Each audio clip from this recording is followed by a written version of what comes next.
प्रिय साथियों, नमस्कार। मैं जसवंत सिंह कैलासिया। हमारी इस YouTube चैनल पाराद लोकतंत्र का अंकुरण में आपका स्वागत है।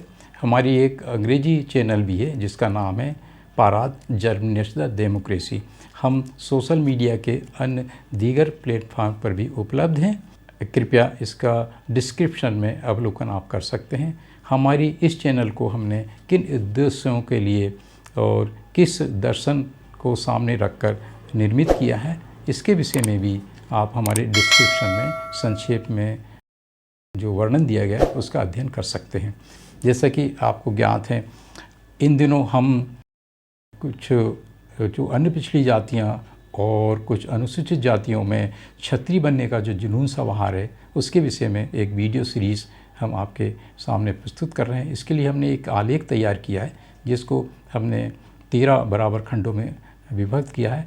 आज हम इसका तीसरा खंड आपकी सेवा में प्रस्तुत कर रहे हैं। इस आलेख का हमने शीर्षक दिया है कुछ अन्य पिछड़ी जातियों और अनुसूचित जातियों में क्षत्रिय बनने का जुनून, भारतीय शासक वर्ग 15% को सत्ता केंद्रों में बने रहने में और मूल निवासियों 85% को गुलाम बनाए रखने में कारगर। हमारा ये आलेख तकनीकी स्वरूप का है, अतः हम आपकी सेवा में इसको सीधे पढ़कर सुनाते हैं। इसमें यदि आपको कुछ असुविधा होती है तो हम क्षमा चाहेंगे। मैं तीसरा एपिसोड इस प्रकार से शुरू करता हूँ। इस एपिसोड में हम कुछ ऐतिहासिक और समाजशास्त्रीय बातों पर चर्चा करेंगे।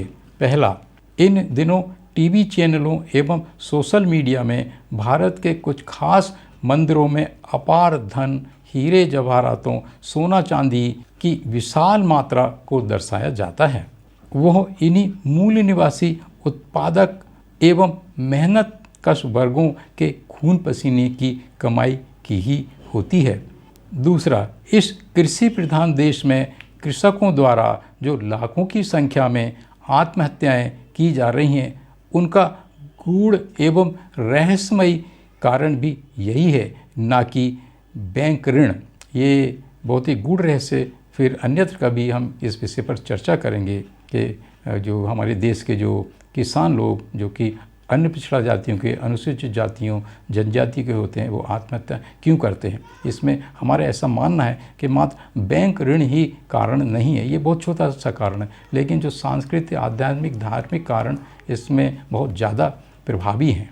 तीसरा, इतना विशाल जनसमूह 60% मात्र 10-12% सवर्णों में समाहित होकर उनका वोट बैंक भी बन गया है और इस 3.5% ब्राह्मण वर्ग को सत्ता एवं सत्ता सुख सौंप दिया है।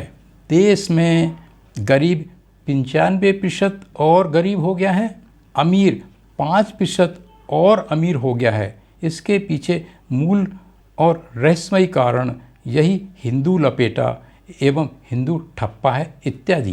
प्रश्न उठता है कि मूल निवासी जनता जब हिंदू नहीं थी तो फिर उसका धर्म क्या था, उसकी संस्कृति क्या थी। लगभग 4,500 वर्ष पूर्व आर्यों के आक्रमण के पूर्व भारतीय उपमहाद्वीप में प्रथमतः प्रकृति पूजक धर्म, एनिमिज्म, ट्राइबलिज्म धर्म संस्कृति थी। फिर जैन धर्म आया और पनपा। इसके पश्चात बौद्ध धर्म विकसित हुआ। फिर आर्यों का आक्रमण हुआ। इसी दरमियान समुद्री रास्ते से केरल एवं आसपास के क्षेत्रों में इस्लाम व्यापारियों और धर्म उपदेशकों के द्वारा फैल चुका था। आर्यों के आक्रमण का बहुत बीभत्स एवं दुखद इतिहास है। इनका वर्णन करना यहाँ प्रासंगिक नहीं होगा। हमें अच्छी तरह से ये समझ लेना चाहिए कि संसार के हर कबीले, समुदाय, राज्य व्यवस्था में समूचा समाज विभिन्न कार्य वर्गों, वर्किंग एंड परफॉर्मेंस क्लासेस में विभक्त होता है। समाजशास्त्र, अर्थशास्त्र में इसे वर्ग विभाजन कहते हैं। विश्व की सभी सभ्यता, संस्कृति, सामाजिक, आर्थिक व्यवस्था में ये जो वर्ग विभाजन है होता है और जो आर्यों की सभ्यता, संस्कृति, सामाजिक, आर्थिक व्यवस्था में ये जो वर्ग विभाजन है उसमें बहुत ही विचित्र एवं अनोखी भिन्नता है। इन विषयों में बाबा साहब अम्बेडकर ने अपनी विश्व प्रसिद्ध पुस्तक एनिहिलिएशन ऑफ कास्ट में बड़े ही वैज्ञानिक तरीके से वर्णन किया है। यहाँ इतना कह देना पर्याप्त होगा कि आर्यों का ये जो वर्ग विभाजन जन्म के आधार पर होता है, जीते जी इसमें परिवर्तन असंभव था, इसकी देवीय धार्मिक स्वीकृति मान्यता डिवाइन सैंक्शन थी, अर्थात ईश्वर द्वारा निर्मित। तदनुसार इस सामाजिक, आर्थिक इत्यादि मामलों में जो कार्य विभाजन, वर्किंग एंड परफॉर्मेंस डिवीजन में एक सुरक्षा वर्ग, युद्धक वर्ग, प्रोटेक्शन एंड वेरियर क्लास भी होता है। इस आलेख की विषय वस्तु के तहत सिर्फ इसी युद्धक वर्ग, वेरियर क्लास का ही हम वर्णन करेंगे। कुल मिलाकर के सारे संसार में जो सामाजिक, आर्थिक, सांस्कृतिक विभाजन होता था उसको वर्ग विभाजन या क्लास डिवीजन कहते हैं। लेकिन ये आर्यों का जो सामाजिक विभाजन था उसको वर्ण व्यवस्था बोलते हैं। इसमें वर्ग विभाजन और वर्ण विभाजन में बहुत ज़मीन आसमान का अंतर है और ये बहुत ही गूढ़ रहस्य। इस पर काफ़ी विद्वानों ने, बाबा साहब ने, हमारे पेरियर रामास्वामी ने, ललाई सिंह ने आदि ने बड़े ही विस्तार से इस पर वर्णन किया है। विश्व की सभी सभ्यताओं, संस्कृतियों, राज्य व्यवस्थाओं में जो सुरक्षा युद्धक वर्ग, प्रोटेक्शन वेरियर क्लास होता है, वो समूचे समुदाय में से कोई भी ऐसा व्यक्ति हो सकता है जो स्वस्थ एवं हष्टपुष्ट हो। लेकिन आर्यों की व्यवस्था शब्दशः वर्ण व्यवस्था में सुरक्षा युद्धक वर्ग सिर्फ वही हो सकता है जिसका जन्म इसी युद्धक वर्ग में हुआ हो, इसी वेरियर क्लास में इसका युद्ध हुआ हो। इसे क्षत्रिय वर्ण कहा गया। भले ही कोई इस तथ्य को स्वीकार करे या ना करे, सच्चाई यह है कि विदेश के चंद सैनिकों द्वारा भारत की कथित विशाल सेना को आसानी से हरा देने और विदेशियों का पूरे भारत पर कब्जा हो जाने के दो मुख्य कारण वर्ण व्यवस्था एवं अत्यधिक पुरोहितवाद, एक्सेसिव थियोक्रेसी ही थे। इसका अच्छा एवं शास्त्रीय उदाहरण सोमनाथ के मंदिर को चंद विदेशी सैनिकों द्वारा लूटे जाने की घटना है। अब हम इस वीडियो सीरीज का सबसे महत्वपूर्ण पहलू पर विचार करेंगे।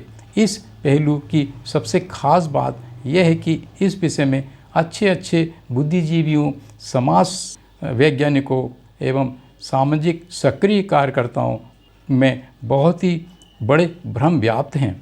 सर्वप्रथम हमें ये स्पष्ट हो जाना चाहिए कि जैसा कि हमने पूर्व में कहा है, चतुर्वर्णीय आर्यों के सुरक्षा युद्धक वर्ग, प्रोटेक्शन वेरियर क्लास में एवं विश्व की शेष समाजों, सभ्यताओं, राज्य व्यवस्था में सुरक्षा युद्धक वर्ग में बहुत आधारभूत अंतर है। आर्यों की चतुर्वर्णीय व्यवस्था में सुरक्षा युद्धक वर्ग सिर्फ एवं सिर्फ द्वितीय क्रम के वर्ण क्षत्रिय वर्ण ही हो सकते हैं, अर्थात शेष तीनों वर्णों के किसी भी व्यक्ति को सुरक्षा युद्धक वर्ण बनने का अधिकार बिल्कुल नहीं है। जबकि अन्य समाजों, भारत की मूल समाजों, निवासियों में भी राज्य व्यवस्था में ऐसा नहीं है। हमारे इस बारीक तर्क तथ्य को इस बात से और अच्छी तरह से समझा जा सकता है कि हर क्षत्रिय सुरक्षा युद्धक वर्ग हो सकता है, लेकिन हर युद्धक सुरक्षा वर्ग क्षत्रिय नहीं हो सकता। Every Kshatriya can be a protecting warrior class but every warrior class can not be a Kshatriya. इस बारीक तत्व को इन व्यवहारिक उदाहरणों से भी समझा जा सकता है। अफ्रीका महाद्वीप के नीग्रो जन समुदायों में भी अपनी अपनी सामाजिक राज्य व्यवस्थाओं में सुरक्षा युद्धक वर्ग हैं, लेकिन वे क्षत्रिय नहीं हैं। ठीक इसी प्रकार भारत से भी ऐतिहासिक क्रम में भारत के ऐसे भूभागों में जहां आर्यों का कब्जा नहीं हो पाया था, दूरस्थ आदिवासी क्षेत्रों में भी मूल निवासियों के अपने अपने युद्धक सुरक्षा वर्ग थे, लेकिन वे क्षत्रिय कदापि नहीं थे। हमारी इस बारीक बात को एक बड़े ही अच्छे एवं रोचक उदाहरण से और भी स्पष्ट तरीके से समझाया जा सकता है।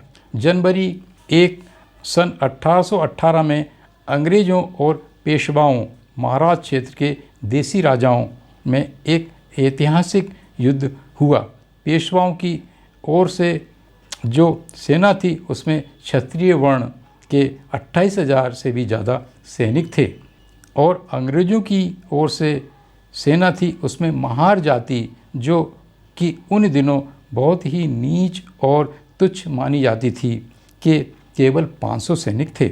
लेकिन ये 500 महार जाति के सैनिक इतनी बहादुरी से लड़े कि 28,000 क्षत्रिय वर्ण के सैनिक बुरी तरह से हार गए और उनका भारी संख्या में जान माल का नुकसान हुआ।